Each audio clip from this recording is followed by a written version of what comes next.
Lesson 7. Past Perfect. 1. The past perfect tense, I had done, is used to talk about something that happened before, another moment in the past.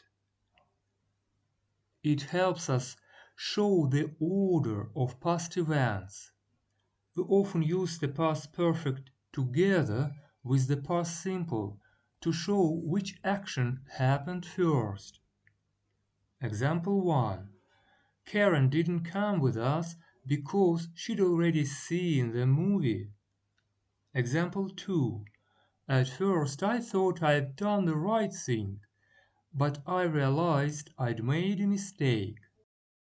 To build the past perfect, we use had plus past participle, gone, seen, finished, etc. I, you, we, they had gone, he, she, it had seen. To make negatives, they hadn't flown before.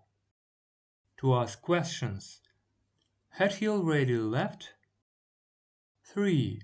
We often use past perfect with words like already, just, yet, and before. Example, he had already left when I arrived.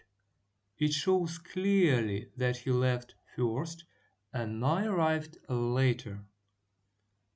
Compare. Past simple. Tom was there but he left soon afterwards. Past perfect. Tom wasn't there, he'd already left. Please take the quiz below the video to support your knowledge and don't forget to write in the comments how many answers you got right.